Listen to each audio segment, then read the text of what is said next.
Selamat berjumpa kembali bersama saya, Suster Claudia. Bagaimana kabarnya hari ini? Tentu sehat ya.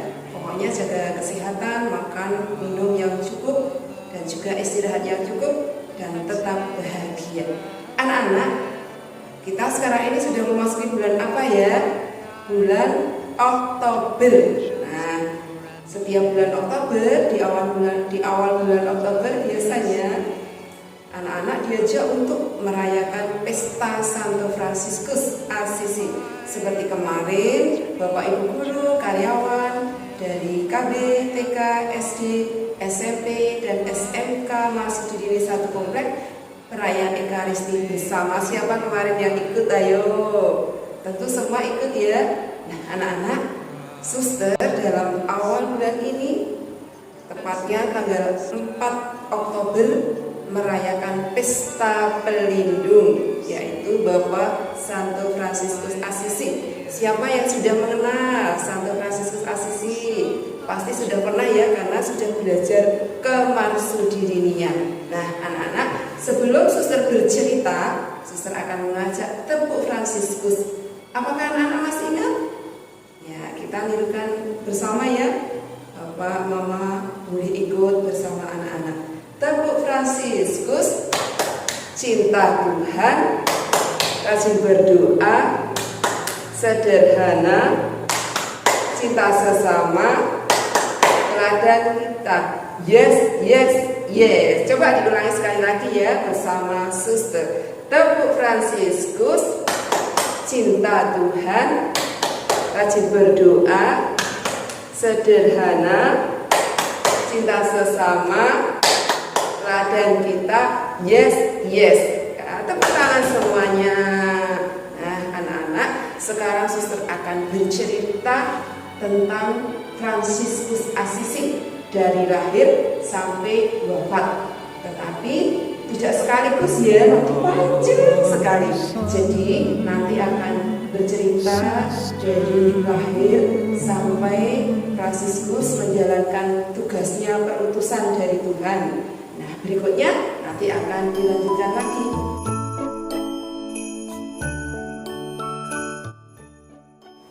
Coba anak-anak sekarang lihat, di sini ada gambar siapa? Ibunda Fransiskus yang sedang menggendong anaknya yang bernama Fransiskus Assisi. Ibunda Fransiskus menginginkan agar anak pertamanya lahir di sebuah kandang.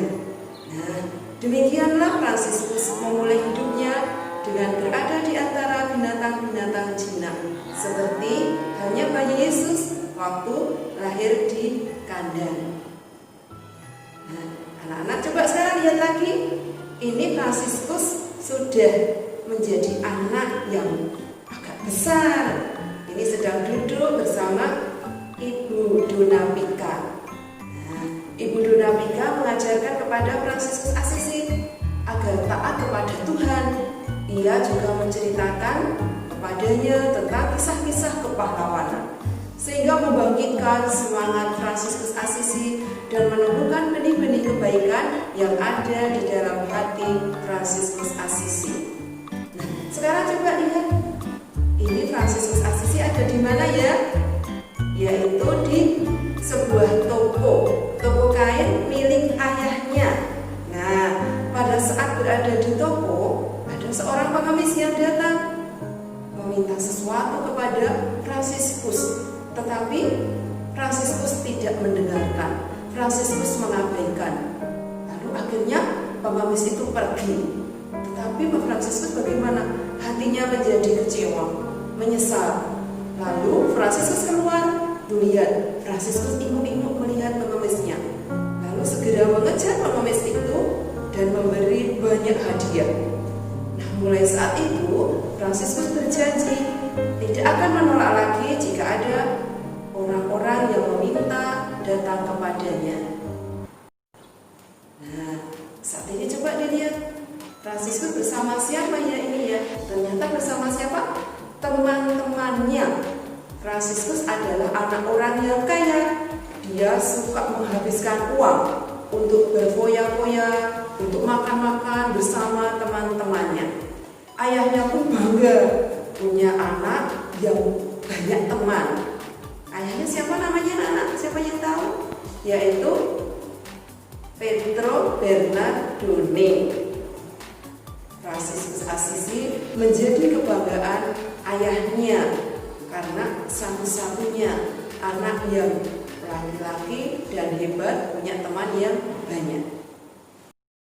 Nah, sekarang coba dilihat Fransiskus berada di mana ini? Fransiskus melihat alam yang dulu sangat indah. Pemandangan, pegunungan, pepohonan sangat indah, segar, tetapi saat ini menjadi kering dan gersam serta panas sekali. Nah, Fransiskus mendengar bahwa di kota Assisi bagian selatan terjadi perang saudara.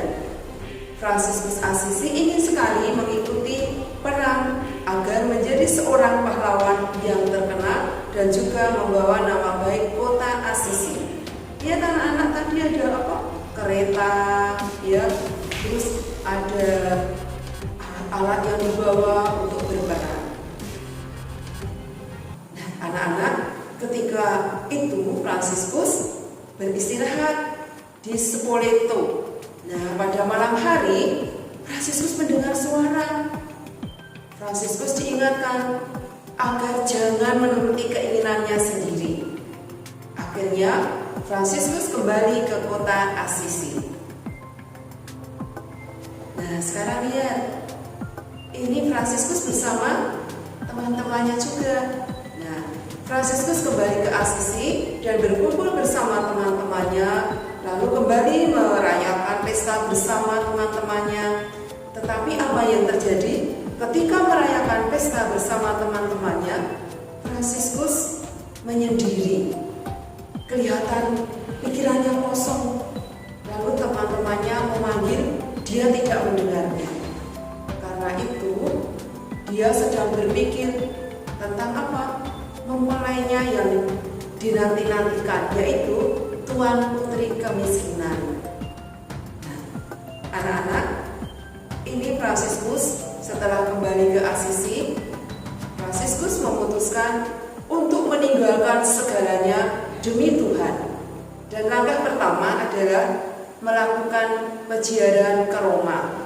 Di sana Fransiskus berdoa, memohon perlindungan dari para rasul dan juga Santo Petrus.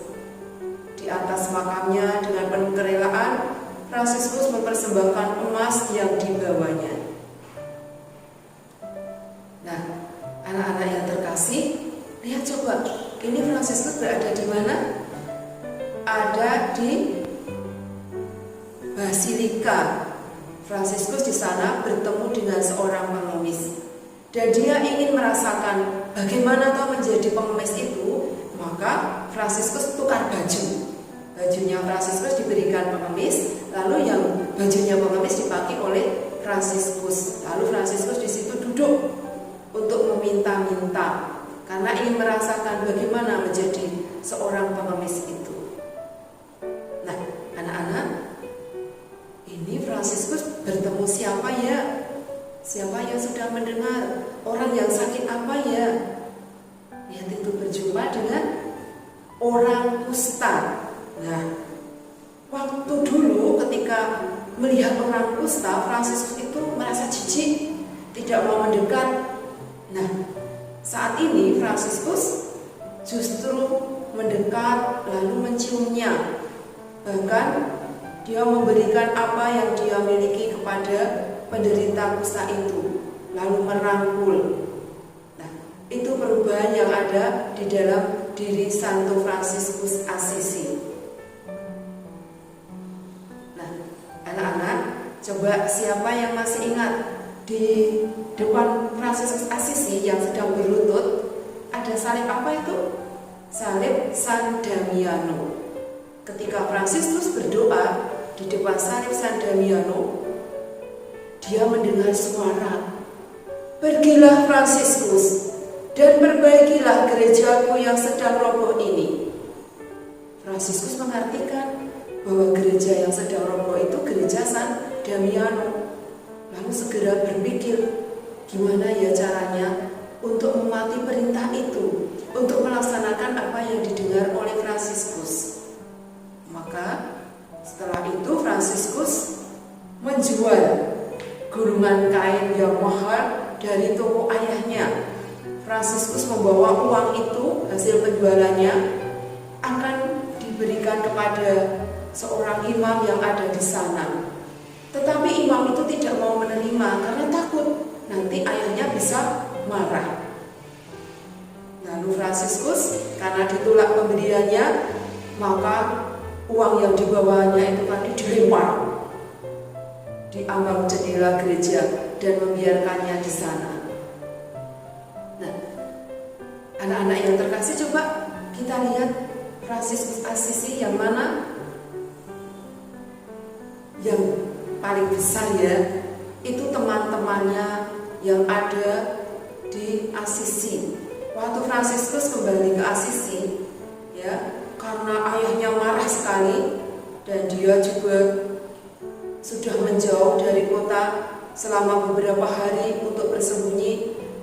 Lalu dia pulang karena malu dan tindakannya pengecut itu. Teman-temannya waktu itu melihat dengan pakaian yang compang-camping, mengira bahwa Fransiskus itu gila, maka dilempari oleh anak-anak kecil dengan batu. Nah, anak-anak yang terkasih, ini bahwa Fransiskus Assisi ya berada bersama Bapak Uskup. Nah, waktu itu Bapak Bernardone, ayah dari Fransiskus, marah atas kelakuan anaknya. Ia menyeretnya dan menghadap kepada uskup dan di sana diadili. Lalu Bapak Uskup pun juga mengatakan, jika kamu masih memiliki uang yang menjadi milik ayahmu, kembalikan kepada ayahmu. Lalu Fransiskus menjawab apa? Semua yang aku miliki akan aku kembalikan. Lalu bajunya semua dilepas, dilempar, diberikan kepada ayahnya. Sekarang saya dapat mengucapkan Bapa kami yang ada di surga. Jadi semua sudah dilepaskan. Fransiskus sekarang bapaknya adalah Bapa kami yang ada di surga. Nah, anak-anak, lihat ini. Fransiskus Assisi dalam perjalanan menuju ke Gubbio. Nah, Fransiskus meninggalkan kota Assisi dengan berpakaian mantel. Mantelnya mantel pengemis, sebagai satu-satunya pakaian yang dimiliki. Namun Fransiskus merasa gembira, merasa bahagia, karena ia sungguh-sungguh bisa merasakan kemiskinan. Di perjalanan, dia berjumpa dengan para perampok yang memperlakukan Fransiskus dengan kasar. Dilemparkan ke salju, lalu Fransiskus tidak membalas. Fransiskus bersyukur boleh menderita seperti Kristus sendiri. Lalu Fransiskus melanjutkan perjalanannya dengan bernyanyi gembira. Nah, anak-anak, sekarang ini Fransiskus berada di biara. Nah, Fransiskus ingin menjadi pelayan Tuhan dan ingin menjalani hidup yang miskin agar dirinya berguna. Dan kemudian dia pergi ke Gubbio, dan di sana ada seorang teman yang memberi jubah pertapa. Nah, anak-anak yang terkasih, coba lihat Fransiskus sedang bersama siapa ini? Bersama penderita kusta. Di Gubbio, Fransiskus menghabiskan waktunya di rumah sakit, melayani orang yang sakit, khususnya yang menderita kusta. Nah, terhadap penderita kusta, inilah Fransiskus yang dulu merasa jijik, lalu ingin menghindar, tetapi kini sekarang sangat mencintainya, melayani dengan penuh sayang, dengan penuh kelembutan hati kepada mereka. Nah, anak-anak, coba sekarang lihat ini gambar siapa Fransiskus berada di mana? Di gereja San Damiano, yang tadi mendengar suara disuruh memperbaiki. Nah, Fransiskus tidak lupa atas apa yang dikatakan waktu berdoa di depan salib San Damiano untuk memperbaiki gereja yang sudah rusak. Setelah kembali ke Assisi, ia mengumpulkan batu-batu, lalu diangkutnya sendiri ke San Damiano, dan di situ bersiap-siap untuk memperbaiki gereja yang sudah tua, dan dibantu oleh beberapa orang yang baik hati yang kebetulan lewat di situ. Nah, anak-anak, coba sekarang lihat Fransiskus membawa apa ya itu ya? Membawa makanan. Nah, Fransiskus meminta kepada Imam San Damiano yang baik hati, yang selama ini selalu menyediakan makanan agar tidak perlu lagi repot memberinya makan.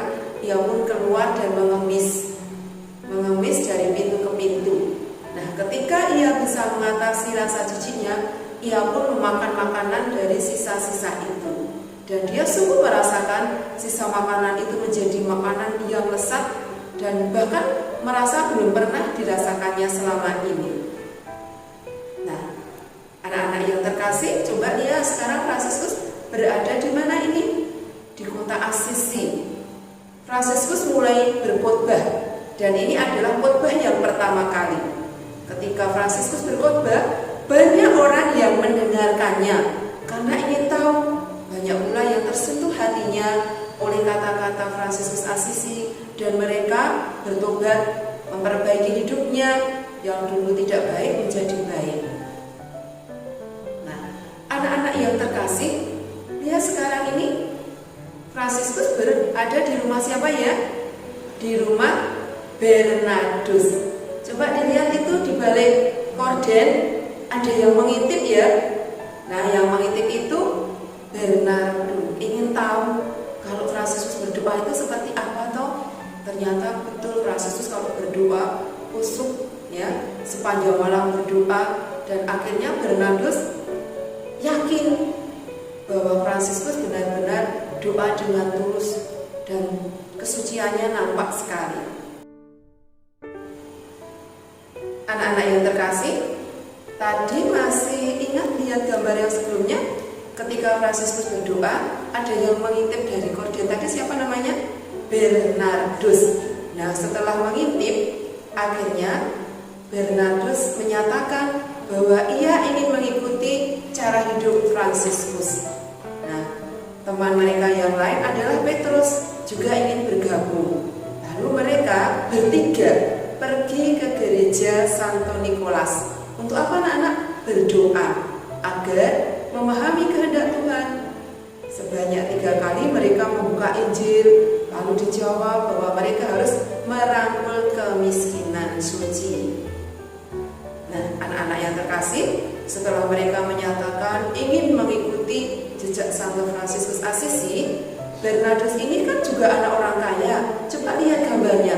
Bernardus juga menjual semua harta miliknya, dan dengan dibantu oleh Fransiskus Assisi memberikan semua yang dimiliki kepada orang-orang miskin yang ada di Assisi. Nah, anak-anak yang terkasih, coba lihat sekarang Fransiskus ya menerima siapa ini? Menerima Egidius. Nah, Egidius juga tertarik, juga tersentuh hatinya untuk mengikuti jejak Santo Fransiskus Assisi. Ia mencari Fransiskus dan juga menjumpainya ketika sedang berdoa di hutan.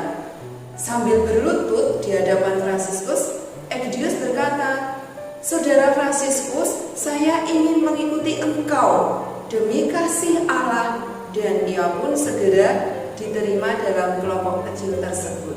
Nah, anak-anak yang terkasih, cerita dari suster cukup sekian. Masih panjang ceritanya, tetapi lain waktu akan dilanjutkan. Siapa yang mendengarkan lebih lanjut? Nah, besok suster lanjutkan lagi ya ceritanya. Sekarang kita akan menyanyi bersama. Anak-anak pernah mendengarkan lagu Tak Pernah Ku Tilang Ria? Sudah pernah diajari belum ya? Nah, kalau belum, menirukan suster ya. Coba sainnya ditirukan dulu. Tak pernah ku tilang ria, bernyanyi lagu bahari, Bagai Fransiskus gembira, menggita Tuhan Murni. Anak-anak yang terkasih, mari kita menyanyi bersama penyanyi Tuhan.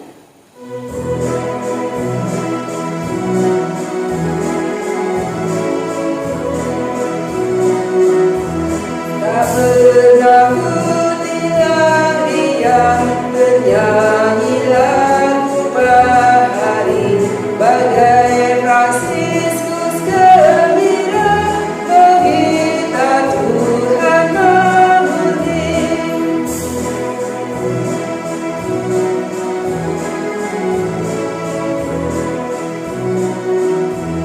Tak pernah hilang dia, penyanyi lagu bahari, bagai Fransiskus gembira, menggita Tuhan Murni. Terima kasih anak-anak, sampai jumpa kembali, dadah.